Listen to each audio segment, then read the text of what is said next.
তো তোকে জিজ্ঞেস করি বিবাহ মানে জানিস তো, বিয়ে করছিস? আমি বললাম, আমাকে বলছে আপনি জানেন তো, আপনি বলুন। আমরা শোন, বিবাহ মানে কি? বিশেষভাবে ভার বহন করা। বিয়ে মানে আনন্দ নয়, দুটো দেহের ভোগ আনন্দ নয়। বিবাহ মানে কি? বিশেষভাবে ভার বহন করা। সংসারের ভার, ধর্মের ভার যিনি বহন করতে পারবেন তিনি বিবাহ করতে পারবেন।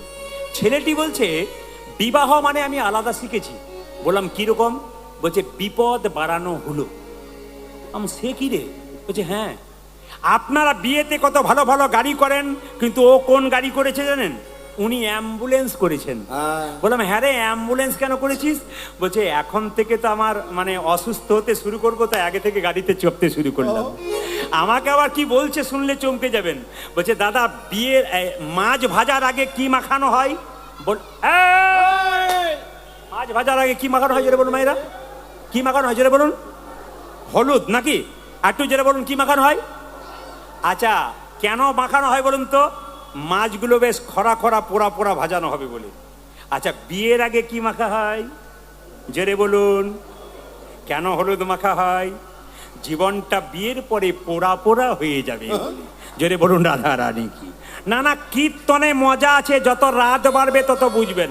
এইদিকে আবার ওই ছেলেটি আমাকে আবার বলছে, দাদা লোকে তো বিয়ে করে, আমার বিয়ে একটু আলাদা। বললাম আমি থাকবো, একটু দেখবো। বলছে না, আমার চাইতে আমার স্ত্রীকে আমি 7 বছরের বড় করেছি।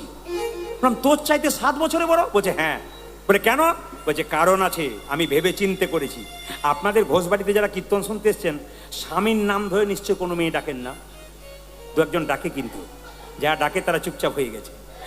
এখনকার মেয়েরা তো স্বামীর নাম ধরে ডাকে। ছেলেটার নাম তাপস। ও বলছে দাদা, আমি যখন আমার স্ত্রীকে নিয়ে রাস্তা দিয়ে যাব, হঠাৎ আমার স্ত্রী যদি বলে এই তাপস এই দিকে এসো, লোকে বলবে তোর বউ তোর নাম ধরে ডাকছে। আমার কোনো অসুবিধা নাই, আমার চাইতে 7 বছরে বড়। না কি বলছেন? অসুবিধা নাই, বড় বড়। ও মায়েরা, এখনকার মেয়েরা স্বামীর নাম ধরে ডাকে, কিন্তু আমার মাকে দেখেছি 80 বছর বয়সে দেহ রেখেছেন, আমার মা কোনোদিন স্বামীর নাম ধরে ডাকে নাই। শুধু তাই নয়, শুনলে চমকে যাবেন, আমার কাকিমা বেঁচে আছেন, 65 বছর বয়স। উনি আমাকে কয়েকদিন আগে বললেন, প্রদীপ তোর তো কীর্তন প্রত্যেক দিন শুনি, কিছু মনে করিস না, গুরু মন্ত্রের কথা বলিস তো, তোর গুরুকে একবার ডেকে দে তো, মন্ত্র নেবো। আমি গুরু বাবাকে ফোন করে বললাম, বাবা আমার কাকিমা মন্ত্র নেবে, তুমি দিয়ে যেও। বাবা এসেছে, মন্ত্র দিয়েছে, আমি কীর্তন করতে চলে গেছি। এখন কীর্তন করে ফিরে এসেছি, কাকিমা এসে বলছে বাবা মন্ত্র নিলাম।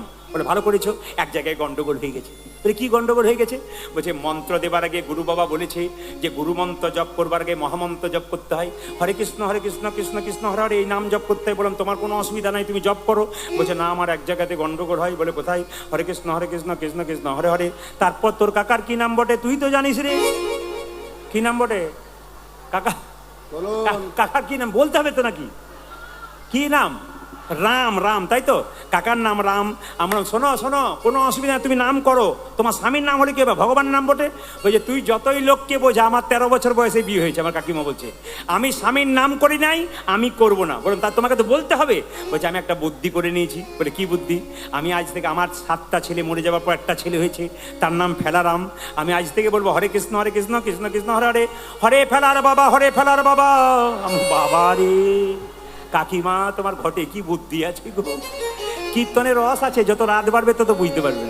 যেরকম রাধা রানী কি, শ্যাম সুন্দর কি, মদন মোহন কি, হরিবাসর কি, সাধু গুরু বৈষ্ণব কি। মায়েরা, এই যে মাঙ্গলিক দোষের কথা বললাম শুনবেন। মেয়েদের যদি মাঙ্গলিক দোষ থাকে, ছেলে এবং মেয়ে, ছেলের যদি মাঙ্গলিক দোষ থাকে বিয়ের আগে দেখতে হয়। যদি ছেলের মাঙ্গলিক দোষ থাকে, মেয়ের না থাকে, বিবাহে গন্ডগোল। আর মেয়ের যদি মাঙ্গলিক দোষ থাকে, ছেলের যদি না থাকে, তাও বিবাহ গন্ডগোল। জ্যোতিষশাস্ত্র বলল যদি ছেলে মেয়ে দুজনেরই মাঙ্গলিক দোষ থাকে, বিবাহ পাক্কা, কোনো অসুবিধা নেই। কিন্তু মাঙ্গলিক দোষ কাটাতে গেলে আপনি যদি উজ্জয়িনী যেতে পারেন, ওখানে মঙ্গল গ্রহের মন্দির আছে, গিয়ে দেখবেন লাখ লাখ লোক ওখানে দাঁড়িয়ে আছে। কেন বলুন তো? ছেলে মেয়েদের মাঙ্গলিক দোষ কাটানোর জন্য। যদি কোনো ছেলে মেয়ের মাঙ্গলিক দোষ থাকে, কোনো মতেই কাটছে না, আপনার একটা ঠিকানা দিয়ে গেলাম, আপনারা উজ্জয়িনী যাবেন, ওখানে কিন্তু মঙ্গল গ্রহের মন্দির আছে, ওখানে কিন্তু মঙ্গল গ্রহের দোষ কাটানো হয়। সবাই লক্ষ্য করো মায়েরা। সুদামা চললো কোথায়? একবার গুরু গৃহে। কার কাছে? কৃষ্ণ আর বলরামের কাছে। সবার কাছে একটা করজোরে নিবেদন রইল, আপনারা যারা কীর্তন শুনছেন মাথায় কাপড়টা একটু নেবেন ভক্তি ভরে। দাদা ভাইরা যাদের রুমাল তোয়ালে আছে, তারা এই জায়গাটি সবাই দর্শন করবেন। এই জায়গাটি বড় বিরহের ব্যথার জায়গা, খুব মন দিয়ে শুনবেন মায়েরা। যে আস্তে আস্তে বাচ্চাদের শব্দ বন্ধ করুন, একবারে মন দিয়ে শুনবেন। সুদামা এবং কৃষ্ণ বহুদিন পরে বৃন্দাবনে গুরুগৃহে দেখা হলো। সুদামা কৃষ্ণকে জিজ্ঞেস করলো, কৃষ্ণ কেমন আছিস? কৃষ্ণ বলল, সুদামা কিছু মনে করিস না, আমি খুব ভালো আছি।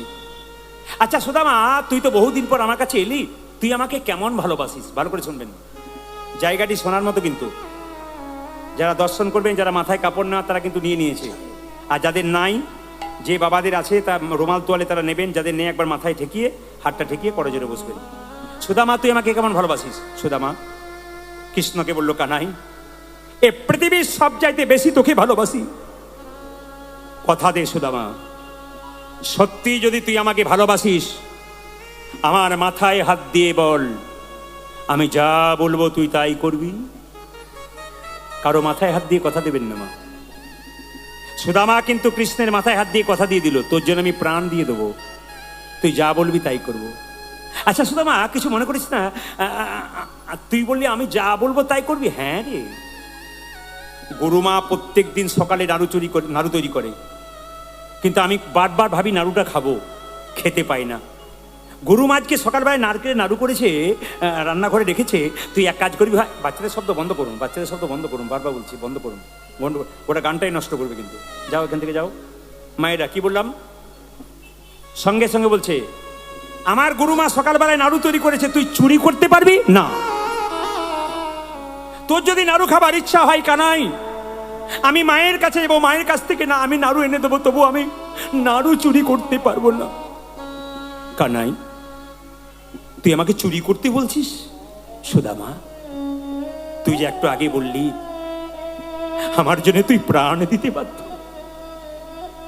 তুই চুরি করতে পারবি না একটা নাড়ু আমার জন্য? সুদামা বলে উঠলো, কানাই গুরুমা যদি দেখতে পাই, উত্তরগুলো শুনবেন। কানাই বলছে, তোর চিন্তা কি রে, গুরুমা তো স্নানে চলে গেছে, আর গুরু বাবা তো মন্দিরে আছে, আর আমি যেখানে পাহারাদার থাকি, আমি যদি কাউকে ধরে না দিই, তাকে ধরতে পারে পৃথিবীতে নিতাই গৌর হরি বল বলে কার। মায়েরা অহংকার করবেন না। বাহ, কীর্তন শুনতে এসছেন, আপনাদের কাছে নিবেদন রইল, কীর্তনে আসরে সে ভেতরে যেন অহংকার না জন্মায়। গোবিন্দের কাছে প্রার্থনা করুন, প্রভু অহংকার হচ্ছে ক্যান্সার ব্যাধির মতো। সবাই তাকান, অহংকার হচ্ছে ক্যান্সার ব্যাধির মতো। যার ভেতরে একবার অহংকার ঢুকে যায়, সে একবারে শেষ হয়ে যায় মা। যারা এখানে কীর্তন শুনতে এসছেন, অনেকে দেখতে ভালো, রূপের অহংকার করেন, অনেকে বাড়ি গাড়ি আছে তার অহংকার করেন। আমি একটা প্রমাণ দিয়ে দেবো আপনাদের, শুনলে চমকে যাবেন, আপনারা ব্যথা পাবেন। আমি মাসখানেক আগে জলপাইগুড়িতে গান করছিলাম, একজন পার্টির নেতা তিনি আমাকে গান করাচ্ছিলেন। তার বাড়িতে আমার বাসা, তো 20,000-22,000 মানুষ, তো প্রচুর মানুষ আসরের মধ্যে আছে, আর কিছু মানুষ প্রায় 2-4 হাজার মানুষ দরজায় দাঁড়িয়ে আছে প্রদীপবাবুকে প্রণাম করবো বলে। উনি পুলিশ অফিসারকে ডেকেছেন, বলেছেন কাউকে ঢুকতে দেবেন না, ওনাকে আসরে ঢোকান, আসর থেকে বের করুন, ব্যাস। তারপর উনি নাকি অন্য জায়গায় যাবেন, রাত্রিবেলা ওনাকে সেভ করে পাঠিয়ে দিন, এটা আপনাদের দায়িত্ব, উনি বলেছেন। পুলিশ অফিসার দাঁড়িয়ে আছে দরজায়, আমি ভেতরে আছি, এরা ভেতরে আছে, কাউকে ঢুকতে দিচ্ছে না মা। একটি মেয়ে দরজার সামনে এসে কাঁদছে, আমাকে একবার দেখতে দিন, আমাকে একবার দেখতে দিন, আমাকে একবার দেখতে দিন। পুলিশ অফিসার বলল, তুমি কাঁদছো কেন? বলছে, 1000 মানুষ ওরা পরে দেখতে পাবে প্রদীপ বাবুকে, আমার আর দেখার চান্স নাই, আমাকে একবার দেখতে দিন।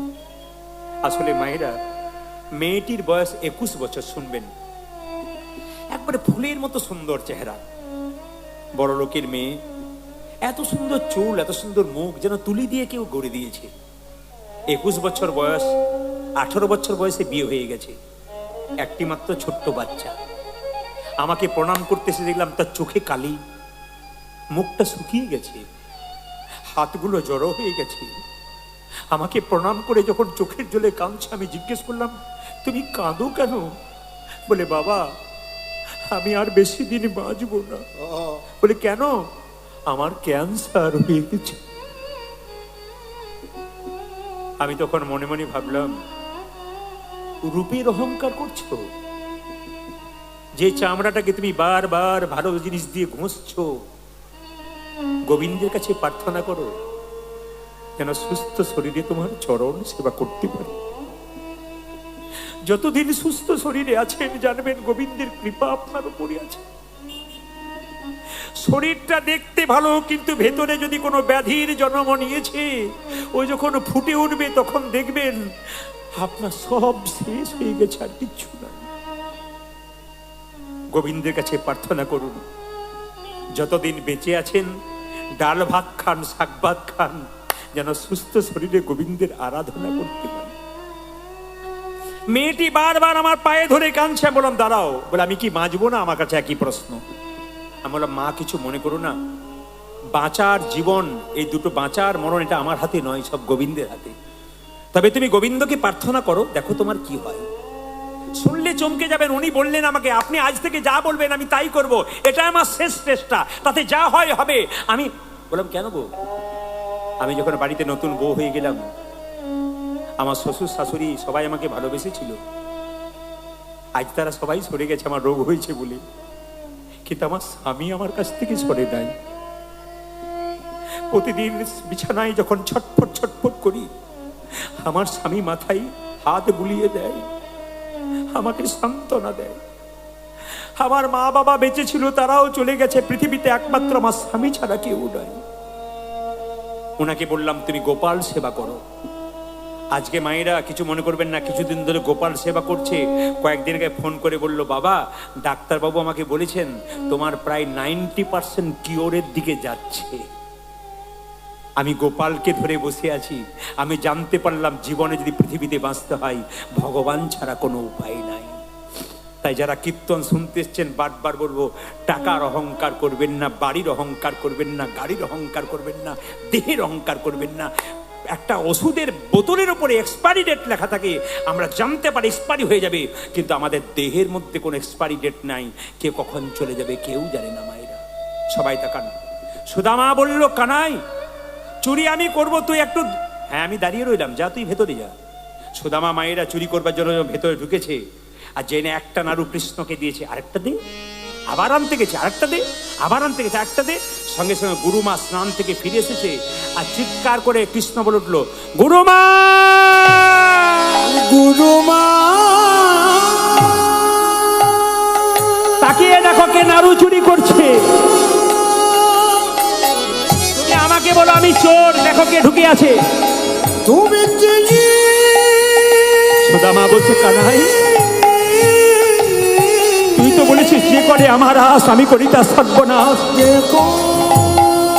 তবে সে যদি না ছাড়ে আমার পাশ, শেষে হয় আমি তার দাস অনুদাস। কানাই তুই চোর সাজালি, তুমি আশ্রয় দিয়েছি। গুরুমা দেখো কে চুরি করছে, দেখো সেই সুদামা, দেখো কে চুরি করছে, দেখো কে চুরি করছে, দেখো কাণ্ড দেখো গুরুমা। সবাই তাকান ভাইরা। সুদামা যখন চুরি করেছে তখন সঙ্গে সঙ্গে গুরুমা বলল লজ্জা করে না তোর, বেরিয়ে যা। একটি মাত্র ছেলে ছিল গুরুমায়ের, তার নাম ছিল মধুমঙ্গল। সে জলে ডুবে মারা গেছে 5 বছর বয়সে, দেখতে সুদামার মতো। তোকে আমি ছেলের মতো ভালোবেসেছিলাম, তুই চুরি করলি, বেরিয়ে যা তুই। মায়েরা সুদামাকে যখন বার করে দেবে তখন গুরু বাবা ছুটে এসে বলছে না না, আমার সুদামা চুরি করতে পারে না। এই সুদামা তুই বল, নিশ্চয় তোকে কেউ চুরি করতে বলেছে, তুই বল, আমাকে বল। সঙ্গে সঙ্গে কৃষ্ণ ইশারা করে বলছে সুদামা আমাকে দেখিয়ে দে, আমাকে দেখিয়ে দে, আমি তোকে। কৃষ্ণ সুদামা বলছে কানাই আমি চুরি করছি, আমাকে ঘর থেকে বের করছে আমার গুরুমা। তোকে যদি আমি চোর বলে দিই, তুই যদি চুরি করতে বলেছিস বলে দিই, তোকে তো ঘর থেকে বের করে দেবে। আমি তোর কষ্ট সহ্য করতে পারবো না, আমি চোর সাজবো, তোকে চোর সাজতে দেবো না। গুরু বাবা চিৎকার করে বললো বল সুদামা আমার পায়ে হাত দিয়ে তুই চুরি করেছিস? হ্যাঁ বাবা আমি আমার জন্য চুরি করেছি, বেরিয়ে যা। আমি তোকে অভিশাপ দিলাম, তুই ভিখারি হয়ে যাবি, তুই ভিখারি হয়ে যাবি, তুই ভিখারি হয়ে যাবি। গুরু অভিশাপ লেগে গেল মা। সুদামা কেঁদে কেঁদে বলল কানাই আমি ভিখারি হব, আমি ভিক্ষা করব, না খেয়ে মরবো, তবু গুরু আশ্রমে দাঁড়িয়ে কথা দিয়ে গেলাম তোর কাছে কোনদিন হাত পেতে আমি কিছু চাইব না। কৃষ্ণ কাঁদছে না, সুদামা কাঁদছে। বাহ বাহ। ভক্ত সুদামা ঠাকুর কি? হাত থাকলে তুলবেন, না থাকলে তোলার দরকার নেই। ভক্ত সুদামা ঠাকুর কি? জয় দেবেন, সুদামার কৃপা পাবেন। সুদামা ঠাকুর কি? বা শ্যাম সুন্দর কি? মদন মোহন কি? ছোটবেলাকার কৃষ্ণ বলরামের খেলা শেষ হয়ে গেল। কৃষ্ণ গেল কংসকে ধ্বংস করবার জন্যে মথুরাতে। আপনারা এতজন কীর্তন শুনছেন, মন দিয়ে শুনে নেবেন যে যেখানে বসে আছেন একবারে। আচ্ছা মায়েরা, কংসকে কৃষ্ণ কি দিয়ে মেরেছিল? একজন হাত তুলে দেখান তো। কংসকে কৃষ্ণ কি দিয়ে মেরেছিল? অনেক জায়গায় দেখিয়ে দেয়, কিন্তু আপনারা দেখান একজন, কেউ যদি পারেন। কংসকে কৃষ্ণ কি দিয়ে মেরেছিল জানেন কেউ? হ্যাঁ, একজন কিন্তু ইশারা করে দিয়েছে। কংসকে কৃষ্ণ কিছুই দিয়ে মারে নাই। কৃষ্ণকে দেখেই কংস আঁতকে উঠে মরে গিয়েছিল। ভাগবত পড়বেন, জানতে পারবেন। শুধুমাত্র কৃষ্ণ কংসকে একটা ঘুষি মারার ভান করেছিল, কিন্তু মারে নাই। তাহলে মায়েরা, যিনি কড়ি আঙুলে গিরি গোবর্ধন ধারণ করেছিলেন, অতরি ভাব নয়, যিনি কড়ি আঙুলে গিরি গোবর্ধন ধারণ করেছিলেন, তিনি লক্ষ্য করুন, তার আয়ত্তে আপনারা বসে আছেন এখানে। তিনি কত বড় ক্ষমতাবান। তাহলে যিনি পৃথিবীর মালিক, যার অঙ্গুলি হেলনে সৃষ্টি ধ্বংস হয়, তার কাছে বসে আছেন, তার আবার চিন্তার কি আছে? আপনাদের কোনো চিন্তা নেই মা। কেন? ভগবানের চরণে বসে আছেন। ছোটবেলাকার খেলা শেষ হয়ে গেল, কংসকে ধ্বংস করবার জন্য কৃষ্ণ মথুরায় চলে গেল। একটা কথা আপনাদের বলে যাই, আগামী বৈশাখ মাসের 6 তারিখে কৃষ্ণ বলরাম কংসকে ধ্বংস করে কোথায় এলো? সন্দীপন মুনির আশ্রম এলো। একটু শুনবেন। আগামী বৈশাখ মাসের 6 তারিখ। আজকে ক তারিখ জোরে বলুন? আজকে ক তারিখ? 4 তারিখ। 6 তারিখে কি বলুন তো? 6 তারিখে কি আছে আমাদের? হ্যাঁ, একটু জোরে বলুন। অক্ষয় তৃতীয়া। আচ্ছা মায়েরা, এই অক্ষয় তৃতীয়া সম্পর্কে একটা ছোট্ট কথা আপনাদের বলে দিয়ে যাই। আগামী 6 তারিখ সোমবার দিন, বৈশাখ মাস, আপনারা দেখতে পাবেন, সেটা হচ্ছে অক্ষয় তৃতীয়া। কেন অক্ষয় তৃতীয়ার দিনটা গুরুত্বপূর্ণ? এই অক্ষয় তৃতীয়ার দিনটা হচ্ছে প্রতিজ্ঞার দিন। সারা বছর যা করেছেন, অক্ষয় তৃতীয়ার দিন প্রতিজ্ঞা করতে হবে, আমি খারাপ কাজ জীবনে করব না। অক্ষয় তৃতীয়ার দিন প্রতিজ্ঞা করতে হবে, আমি খারাপ জিনিস দেখব না, আমি ভালো জিনিস দেখব। অক্ষয় তৃতীয়ার দিন প্রতিজ্ঞা করতে হবে, আমি ভালো কথা বলবো, আমি খারাপ কথা বলবো না। সবাই শুনবেন। কয়েকদিন আগে আমি গান করতে গেছিলাম মালদা এবং মুর্শিদাবাদের মাঝে, ফারাক্কার কাছাকাছি। সবাই তাকাবেন, একটি আশ্রমে গান হচ্ছিল। তো সেখানে আমি বছর 3 আগে পরপর 2 বার গিয়েছিলাম। মহারাজজি আমাকে তারপর থেকে অনেকবার ফোন করেছেন, কিন্তু হয় নাই। আমি গিয়েছিলাম, সেখানে দেখতে পেলাম এবার আশ্রমটাতে একটা নতুন করে ব্যাপার করেছে। কি? আশ্রমের দরজাতে 3টে হনুমান, এইদিকে এইদিকে এইদিকে, আশ্রমের দরজাতে 3টে হনুমান বসে আছে। না না, জীবন্ত হনুমান নয়, সুন্দর করে পাথরের হনুমান। কিন্তু একটা হনুমান কানে আঙ্গুল দিয়ে বসে আছে, একটা হনুমান চোখে আঙ্গুল দিয়ে বসে আছে, একটা হনুমান মুখে আঙ্গুল দিয়ে বসে আছে। আমি আশ্রমের দরজায় ঢুকলাম, দর্শন করলাম। মহারাজজি আমার সঙ্গে গেলেন, ভেতরে বসালেন। মহারাজজি বললেন, প্রদীপ বাবু, লোককে তো খুব বোঝান, আপনি কি বুঝলেন? বললাম, কোথায়? দরজায় ঢুকবার সময় কি দেখলেন? বললাম, 3টে হনুমান দেখলাম। কি শেখানো হয়েছে? বললাম, চোখে হাত, কানে হাত, মুখে হাত। আশ্রম ঢোকার আগে হনুমান যেন বলতে চাইছে, যদি বলবে খারাপ কথা বলবে না, ভালো কথা বলবে। খারাপ কথা মুখ দিয়ে বলবে না। কানে আঙুল দেবে, খারাপ কথা শুনবে না। চোখে আঙুল দেবে, খারাপ কিছু দেখবে না। এই শিক্ষা আপনার ছেলে মেয়েকে দিন, সংসারে দিন, আপনার লাভ আছে। 6ই বৈশাখ অক্ষয় তৃতীয়া। কেন? সেই দিন স্বয়ং মা গঙ্গা পৃথিবীতে নেমে এসেছিল। শুনবেন ভালো করে, অক্ষয় তৃতীয়ার দিনে মা গঙ্গা পৃথিবীতে সেই দিন নেমে এসেছিল। 2, জগন্নাথ দেবের যে রথ তৈরি হয়, এই রথ তৈরি শুরু হয়েছিল অক্ষয় তৃতীয়ার দিন। শুনবেন ভালো করে, ভীষ্ম সরসজ্জায় ছিল 58 দিন। ভীষ্ম দেহ রেখেছিল কোন দিন? ওই অক্ষয় তৃতীয়ার দিন। শুনে নেবেন, মহাভারত রচনা হয়েছিল অক্ষয় তৃতীয়ার দিন। দেখবেন দ্রৌপদীর বস্ত্রণ হচ্ছিল, দ্রৌপদীকে বস্ত্র জোগাড় করেছিল, দিনটা কি ছিল? অক্ষয় তৃতীয়ার দিন। সুদামাকে কৃষ্ণ কৃপা করেছিল অক্ষয় তৃতীয়ার দিন। এই অক্ষয় তৃতীয়ার দিনে ভগবান একটা শস্য সৃষ্টি করেছিলেন, ওটার নাম জব শস্য। জব চেনেন তো? জেনে বলবেন, জব চেনেন? ওই জব শস্য সৃষ্টি করেছিল। তাই আগামী 6ই বৈশাখ আপনারা যারা অক্ষয় তৃতীয়া পালন করবেন, তাদের জন্য শাস্ত্র নির্ধারণ করছে, সকাল ভোরবেলায় স্নান করবেন গঙ্গা জলে। যদি গঙ্গা জল না থাকে, 1 বালতি জলে একটু গঙ্গা জল ফেলে দেবেন। যদি গঙ্গা জল নাই থাকে, গঙ্গা গঙ্গা বলে প্রণাম করে জল ঢালবেন। দ্বিতীয়, স্নান করে পবিত্র পোশাক পরবেন, নতুন পোশাক পরার চেষ্টা করবেন। যদি নতুন পোশাক না থাকে, ধোয়া পোশাক পরবেন। কিন্তু মাথায় রাখবেন, ভগবানকে সেদিন পরমান্ন দেবেন তুলসী পত্র দিয়ে, গোবিন্দের কাছে প্রার্থনা করবেন, একটু গীতা পাঠ করবেন, ভগবানের নাম করবেন। সেদিন যত ভালো কাজ করবেন সব কিন্তু অক্ষয় থেকে যাবে, চির অমর থেকে যাবে। সেদিন একটা খারাপ কাজ করবেন, ওই খারাপ কাজটা সারা বছর অক্ষয় থেকে যাবে। ওই জন্য ভালো কাজ করবেন অক্ষয় তৃতীয়ার দিনে, ভালো কথা বলবেন, ভালোভাবে চলবেন, দেখবেন আপনার সারা বছর অক্ষয় থেকে যাবে। দ্বিতীয়ত বলে রাখি, ভগবানের চরণে কিছু দেন আর না দেন, একটা জিনিস কিন্তু অক্ষয় তৃতীয়ার দিন দেবেন। কি বলুন তো? ওটার নাম হচ্ছে জব শস্য। কেন? জব কিন্তু অক্ষয় তৃতীয়ার দিন ভগবানকে দিতে হয়, কারণ ভগবান জব সেদিন সৃষ্টি করেছিলেন। সবাই লক্ষ্য করুন, যে যেখানে বসে আছেন, আপনার বাচ্চাকে মানুষ করার দায়িত্ব আপনার। কেন? একজন বাঘিনী তার বাচ্চাকে সাঁতার শেখায়। সবাই তাকাবেন, একজন বাঘিনী তার বাচ্চাকে সাঁতার শেখায়। তো বাঘিনী কিভাবে শেখায়? আগে তো বাচ্চাগুলো জলে নামতে চায় না। বাঘিনী পাহাড় থেকে গড়গড় করে নেমে একবার জলে নেমে যায়। বাচ্চাগুলো পাহাড় থেকে মনে মনে ভাবে, মা যদি নেমেছে আমাদের ভয় কি আছে, চল আমরাও নেমে যাব। তাই মায়েরা, ভক্তির পথে আপনারা যদি না নামেন, আপনার ছেলে মেয়ে কোনো মতেই নামবে না। সবাই শুনবেন, শিল প্রভুপাদ, যাকে আপনারা দেখেছেন ইস্কন মন্দিরে, যার মূর্তি এখন আছে, তিনি বিশ্ববিখ্যাত হলেন কেন? তার বাবার জন্যে। তার বাবার বিরাট বড় ব্যবসা ছিল। ছোটবেলায় শিল প্রভুপাদের নাম ছিল অভয়চরণ দে। সবাই লক্ষ্য করুন, বিরাট ব্যবসা। 10টায় ব্যবসা করতে যেত, দোকান খুলতে 9টা পর্যন্ত দরজায় বসে থাকতো। কোনো বৈষ্ণব পেরিয়ে গেলে বলতো, একবার আসুন, একবার আসুন। কি হয়েছে বলবেন তো? আরে আসুন না, আমার বাড়িতে আসুন না। কি হয়েছে? আমার ছেলের মাথায় একটু হাত দিয়ে বলুন যেন রাধারানীর কৃপা হয়।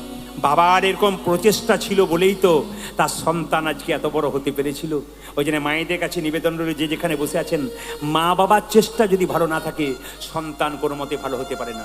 একটি শেষ কথা আপনাদের বলে দিয়ে যাই, খুব দামি কথা, হৃদয়ে লাগার মতো কথা, একবারে মন দিয়ে শুনবেন। আপনি সংসারে যেমন ব্যবহার করবেন, আপনার বাচ্চা আপনার কাছ থেকে তেমন শিখবে। একটা প্রমাণ দিয়ে দিই, বাস্তব প্রমাণ। একটা 18 বছর মেয়ের বিয়ে হয়ে গেল, মা খুব কাঁদছে শ্বশুর বাড়ি যাবার সময়।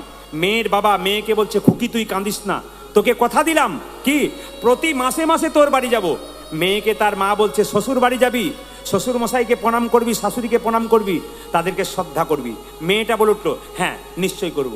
আশ্চর্য হবেন শুনলে, মেয়েটা শ্বশুর বাড়ি গিয়ে অষ্টমঙ্গলা পেরো না, ঝগড়া করতে শুরু করে দিল। ছেলের বাবা ফোন করে মেয়ের বাবাকে বলছে, আচ্ছা আপনি কেমন মেয়ে পাঠালেন, ও তো এসে থেকে ঝগড়া করছে।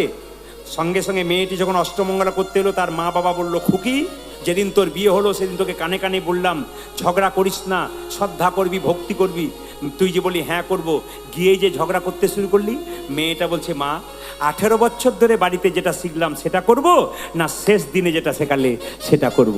তার মানে কি, 18 বছর ধরে দেখলাম তুমি দাদু ঠাকুমার সঙ্গে ঝগড়া করলে, আমি তো ঝগড়াই শিখলাম, শেষ দিনে ভালো শিক্ষা কোনো মতেই করতে পারবো না। এই জন্য বারবার বললাম, যে যেখানে বসে আছেন, যদি ভালো শিক্ষা দেন আপনার ছেলে মেয়েকে, ভালো হবে। আর যদি মন্দ শিক্ষা দেন, তাহলে আপনার ছেলে মেয়ে কিন্তু মন্দ হয়ে যাবে। এখন লক্ষ্য করুন, কৃষ্ণ যখন চলে গেছে কংসকে ধ্বংস করবার জন্যে, তখন মথুরার মাটিতে, তখন বৃন্দাবনের মাটিতে সুদামা কেঁদে কেঁদে বলছে, কানাই তুই ছাড়া যে আমি বাঁচবো না। ওরে বজের কানু রে, কোনে দুঃখে তুই রাজা হলি মথুরাপুরে। উলধ্বনি উলধ্বনি রে, বজে কানু রে, কোনে দুঃখে তুই রাজা হলি মথুরাপুরে। মায়েরা, যেদিন থেকে কৃষ্ণ চলে গেছে কংসকে মারার জন্যে, সুদামা সেদিন থেকে কিচ্ছু খাবার খাচ্ছে না। মা বলছে, দেখো কি সুদামার বাবাকে, এ ছেলে মরে যাবে, এ তো খাবে না, এখানে কৃষ্ণ কৃষ্ণ করে মরছে। বলে কেন? ওই দেখো রাস্তা দিয়ে কেঁদে কেঁদে বেড়াচ্ছে। ওরে বজের কানো রে, কোনে দুঃখে তুই রাজা হলি মথুরাপুরে। ব্রজের কাননে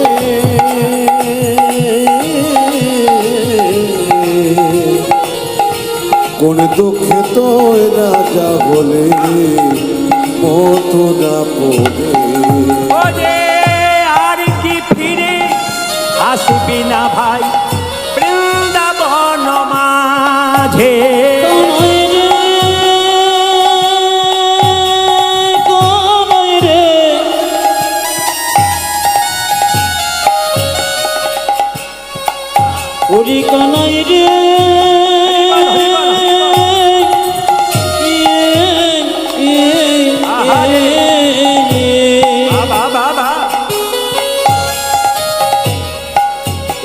কানন কানাই রে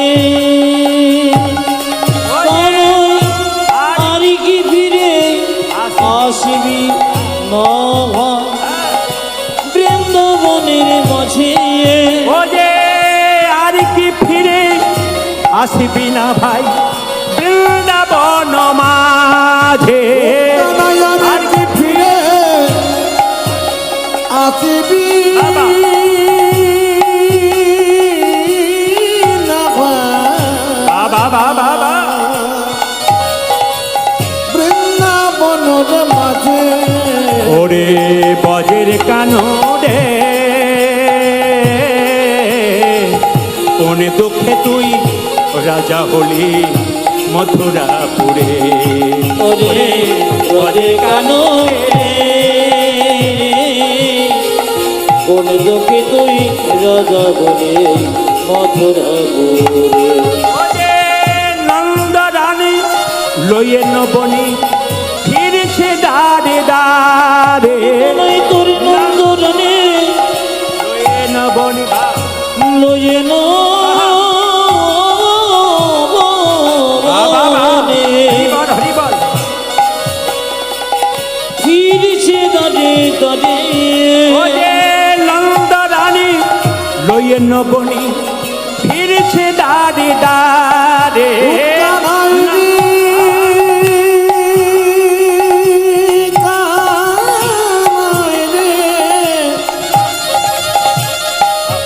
ও কানাই রে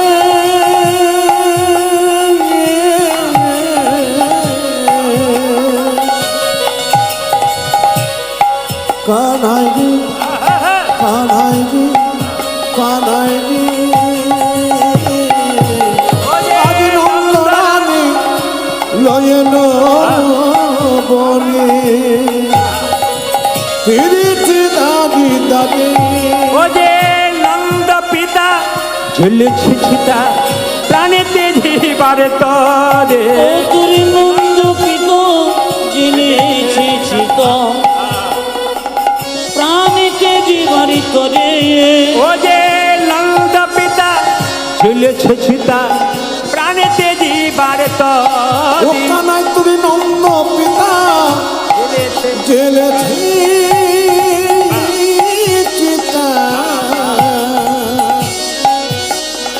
প্রাণেতে জীবারি তরে ওরে বজের কানো রে কোন দুঃখে তুই রাজা হলি মথুরাপুরে উলুধ্বনি ওরে বজের কানো রে কোন দুঃখে তুই রাজা হলি মথুরাপুরে পূজা যে কোনে দুঃখিত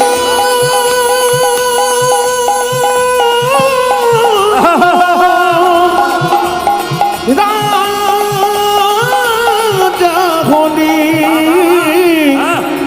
মথুরাপুরে সুদামা ঠাকুর কি জয় সুদামা ঠাকুর কি সুদামা ঠাকুর কি মায়েরা কৃষ্ণ বলরাম সবাই শুনবেন কৃষ্ণ বলরাম ভর্তি হলো কোথায় সন্দীপন মুনির আশ্রমে এবার কিন্তু সুদামা যাচ্ছে সন্দীপন মুনির আশ্রমে ভর্তি হবার জন্য একটা কথা আপনাদের বলে দিই মেয়েদের বিয়ে হবার আগে বা ছেলেদের বিয়ে হবার আগে একটা জিনিস দেখতে হয় মাঙ্গলিক দোষ ভালো করে শুনবেন কথাগুলো আপনার জীবনে কাজে লেগে যাবে উজ্জয়িনী যদি কোনোদিন যান উজ্জয়িনী ওখানে 3টে মন্দির দেখতে পাবেন যারা জ্ঞানীজন গুণীজন শুনবেন ভালো করে উজ্জয়িনী মন্দির উজ্জয়িনী গেলে দেখবেন 3টে জিনিস পাবেন যেখানে সন্দীপন মুনির আশ্রম একটা হচ্ছে কালিদাসের সেবিত বিগ্রহ মা কালীর মন্দির একটা পাবেন বাবা ভোলানাথের মন্দির শিবের মন্দির যেখানে শ্মশানের ভস্য দিয়ে চিতার ভস্য দিয়ে মঙ্গল আরতি হয় একটা মঙ্গল গ্রহের মন্দির এই যে ছেলে মেয়েদের বিয়ের আগে দেখতে হয় মাঙ্গলিক দোষ আছে কিনা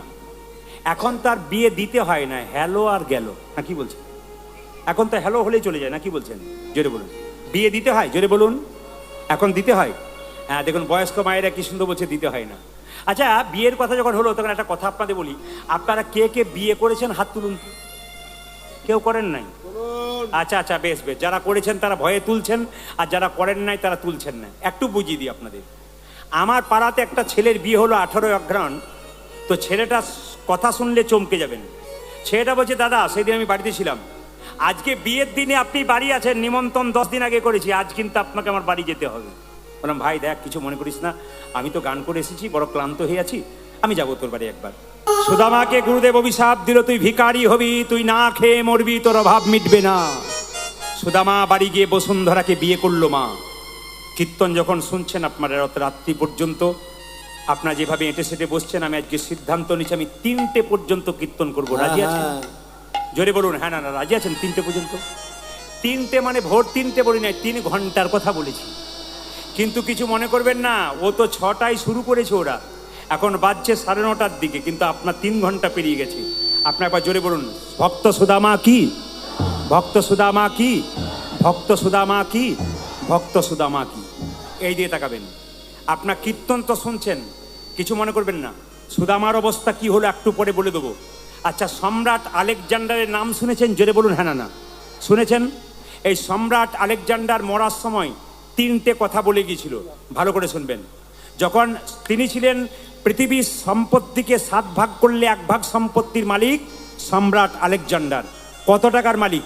মারা গিয়েছিল কোথায়? ব্যাবিলন শহরে একটা মশার কামড়ে। মৃত্যুর আগে মন্ত্রীকে বলেছিল, মন্ত্রী 3টে কথা লিখে নিয়ে যাও। বলে কি? আমি মরবার আগে বলে দিই, আমি যখন মরে যাব, মৃত্যুর পরে আমার দেহটাকে তোমরা কাঁধে নিয়ে যাবে না, 4 জন ডাক্তার কাঁধে করে নিয়ে যাবে। কি বললাম মায়েরা, জোরে বলুন? 4 জন ডাক্তার কাঁধে নিয়ে যাবে। মন্ত্রী বলল, স্যার লিখে নিলাম, আপনি যখন মারা যাবেন আপনার দেহটাকে 4 জন ডাক্তার। আচ্ছা আচ্ছা আচ্ছা। দ্বিতীয় বলছে, আমি যখন মরে যাব লোককে চিত হয়ে শুয়ে নিয়ে যাই, আমি যখন মরে যাব তখন আমাকে উপুর হয়ে শুয়ে নিয়ে যাবে। বলে কেন? পরে বলবো, লিখে নাও। লিখে নিলাম স্যার, আপনি যখন মরে যাবেন তখন আপনার হাত দুটো দুলতে দুলতে যাবে। 3 নম্বর, আমি যে এত টাকার মালিক, এত রোজগার করলাম, আমি যখন মরে যাব আমার পেছন পেছন পয়সা ছড়াতে ছড়াতে যাবে। আচ্ছা মায়েরা, আপনাদের এখানে কেউ মারা গেলে পয়সা ছড়ায়? জোরে বলুন। ছড়াই? ছড়াই তো? আমাদের দিকে ছড়াই, তবে অচল পয়সাগুলো ছড়াই, যেগুলো বাজারে চলে না। আপনাদের বোধ হয় তাই নাকি? জোরে বলুন। রাধা রানী কি, শ্যাম সুন্দর কি, মদন মোহন কি। মন্ত্রী বলে উঠলো, স্যার কিছু মনে করবেন না, আপনি যে বললেন আপনি মরার পরে আপনাকে 4 জন ডাক্তার কাঁধে নিয়ে যাবে, আমরা কাঁধে দেবো না কেন? সম্রাট আলেকজান্ডার বলল, শোনো মন্ত্রী, 4 জন ডাক্তার কাঁধে নেবে কেন? আমি জগৎকে দেখাতে চাই, আসে যদি ডাক্তার তবে কি করিবে ডাক্তার। শুনবেন তত্ত্বগুলো। জয় গুরু, সবাই জয় গুরু, নিজে নিজে গুরুকে স্মরণ করুন। জয় গুরু, জয় গুরু, গুরুদেবের জয়। জয় জয় গুরু, সবাই গুরুকে স্মরণ করুন। গুরুদেবী জয়। জয় গুরু, জয় গুরু, গুরুদেবের জয়। আজি জয় গুরু, গুরুদেবের জয়। জয় গুরু, জয় গুরু, গুরুদেবের জয়। আজ জয় গুরু, জয় গুরু, গুরুদেবী জয়। জয় গুরু, জয় গুরু, গুরুদেবের জয়। আজি জয় গুরু, গুরুদেবের মায়েরা, জয়। যারা দীক্ষা নিয়েছেন অবশ্যই তালি দেবেন, কেন আপনার গুরুদেবের জন্য, আর গুরুকে স্মরণ করবেন। জয় গুরু, জয় গুরু, জয় গুরু, জয়। জয় গুরু, জয় গুরু, জয় গুরু জয়। জয় গুরু, জয় গুরু, গুরুদেবের জয়। আজি জয় গুরু, গুরুদেবের জয়। জয় গুরু, জয় গুরু, গুরুদেবের জয়। আজ জয় গুরু, জয় গুরু, গুরুদেবী জয়। জয় গুরু, জয় গুরু, গুরুদেবের জয়। জয় গুরু, গুরুদেবের জয়। গুরু পিতা, গুরু মাতা, গুরু দয়াময়। আজ গুরু পিতা, গুরু মাতা, গুরু দয়াময়। গুরু পিতা, গুরু মাতা, গুরু দয়াময়। আজি গুরু পিতা, গুরু মাতা, গুরু দয়াময়। যে আধার থেকে আলোর গুরু তুমি সর্বময়। দিকে আলো গুরু, গুরু সর্বময়। যে আধার থেকে আলোর গুরু তুমি সর্বময়। আজি আধার থেকে আলো গুরু, তুমি সর্বময়। গুরু জয়, গুরু জয়, গুরু জয়, গুরু জয়, গুরু ধরি, গুরু জয়, গুরু জয়, গুরু জয়। গুরু জয়, গুরু জয়, গুরু জয়, গুরু জয়। আপন আপন গুরুদেব কি, আপন আপন গুরুদেব কি, আপন আপন গুরুদেব কি। সবাই তাকান। ছোটবেলায় যদি বন্ধুত্ব থাকে, বড়বেলায় তাদের দেখা হয়, কত আনন্দ হয়। গুরুগৃহে সুদামা এবং কৃষ্ণের দেখা হলো, আর আনন্দের সীমা নাই। শিক্ষার ওই উদ্দেশ্যে তথাই একত্রিত হইল, শিক্ষার উদ্দেশ্যে তথা একত্রিত হইল, শিক্ষার ওই উদ্দেশ্যে তথাই একত্রিত হইল। যাতে শিক্ষার উদ্দেশ্যে তথায় একত্রিত হইল। বহুদিনই পরে সুদামা আনন্দ পাইল, আজ বহুদিন পরিশুদামা আনন্দ পাইল, যে বহুদিনই পরে সুদামা আনন্দ পাইল। আজ বহুদিন পরিশুদামা আনন্দ পাইল। যে আনন্দ ধরে না, আনন্দ ধরি না, আনন্দ ধরে না। আনন্দ যেন ধরে যে না। বহুদিন পরে সুদামা আনন্দ ধরে না। বহুদিন পরিশুদামা আনন্দ ধরি না, বহুদিন পরে সুদামা হরি হরি হরি আজ বলে, বহুদিন পরিশুদামা হরি হরি হরি বলে, বহুদিন পরিশুদামা হরি হরি হরি বলে, বহুদিন পরিশুদামা হরি হরি হরি বলে। বহুদিন পরিশুদামা আনন্দ যেন ধরে না। বহুদিন পরিশুদামা আনন্দ হইল, যে বহুদিন পরে সুদামা আনন্দ। আনন্দ হইল। জোরে বলুন, সুদামা ঠাকুর কি? সুদামা বলছে, কানাই কেন কাঁদাও কৃষ্ণ তুমি, এই কি নামের ফল? কেন কাঁদাও কৃষ্ণ? কৃষ্ণ উলুধ্বনি মায়েরা, উলুধ্বনি।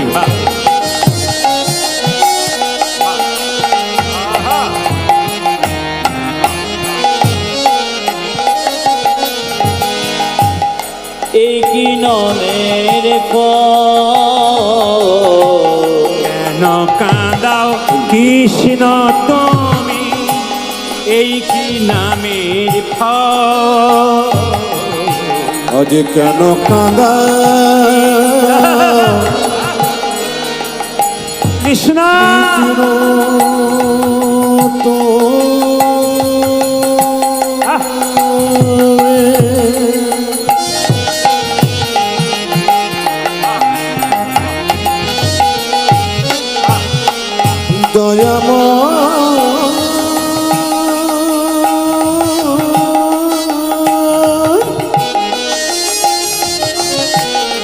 বাবা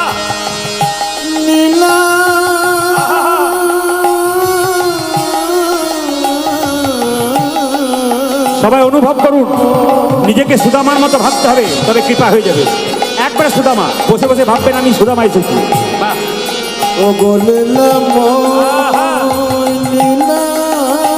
কতজন অন্ধকারে বসে কীর্তন শুনছে, আপনারা তো সামনে বসে আছেন। বহু ভক্ত দূরে বসে শুনছে, অনুভব করছেন। হাত তুলবেন, তাই গৌর হরি বল।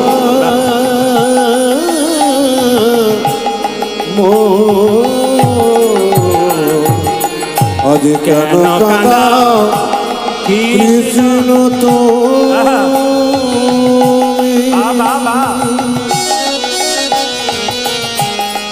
কি নামের ফল? যে জন কাঁদে কাঁদাও তারে, দাও গো চোখের জল। যে জন কাঁদে